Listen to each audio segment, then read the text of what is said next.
So I want to read that to you right there.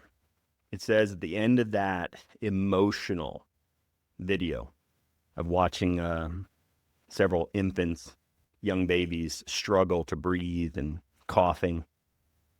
It says experts say the jump in whooping cough is being compounded by a drop in vaccination rates.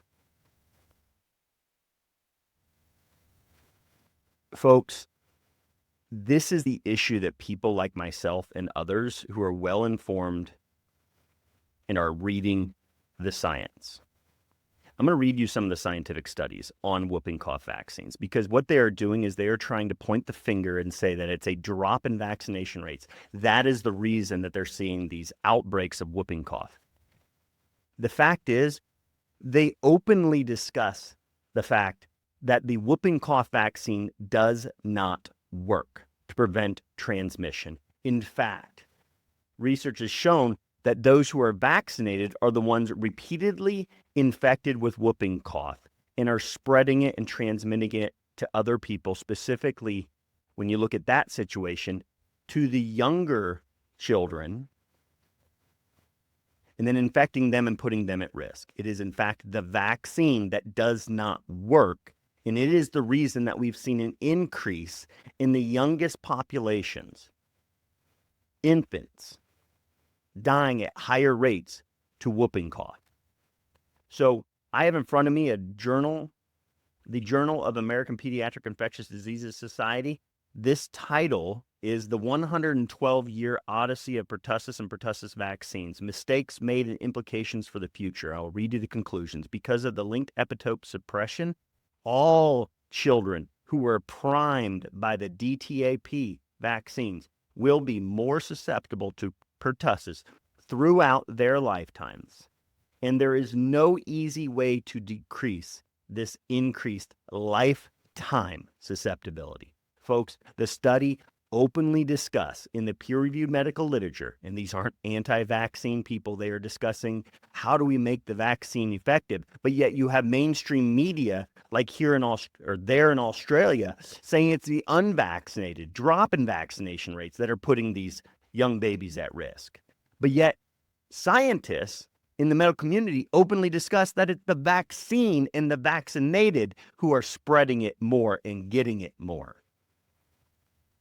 Even FDA-funded studies, the one I have in front of me is titled Acellular Pertussis Vaccines Protect Against Disease but Fail to Prevent Infection and Transmission in a Non-Human Primate Model. All right, so what this study showed was the baboons who received the acellular pertussis vaccine colonized. They had colonization of Bordetella pertussis in their lungs. They didn't clear the infection faster than unvaccinated controls.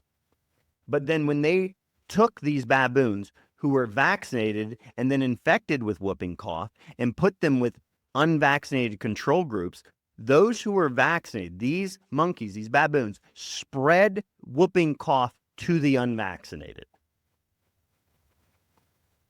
So folks,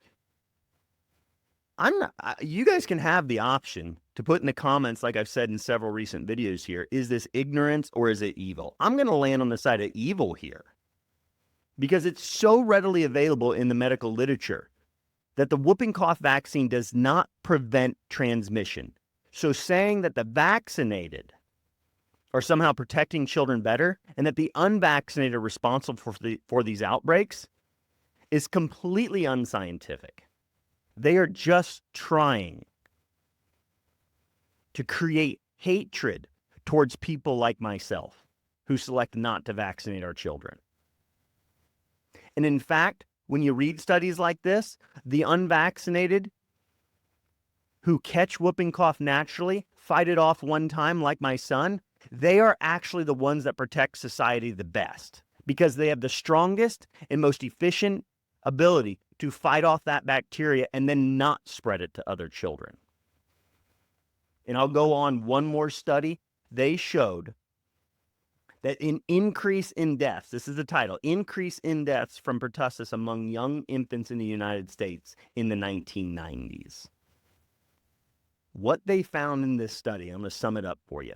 They found that by vaccinating mothers and preventing them from first being primed with natural infection altered their long-term immune response to whooping cough, and thus didn't allow mothers to give their babies, the most vulnerable,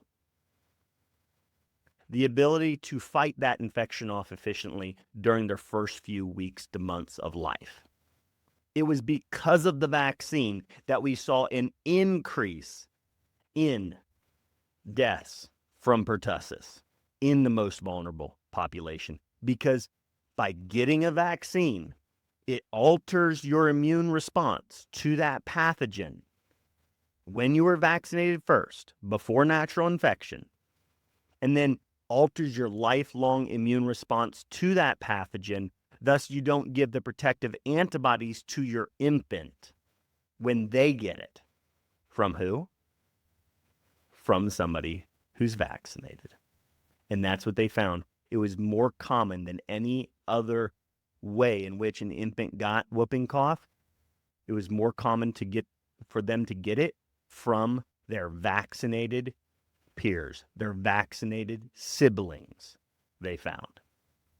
So folks, when mainstream media does stuff like this, I want you to be well informed, to fight back against the lies and deception that they are propagating.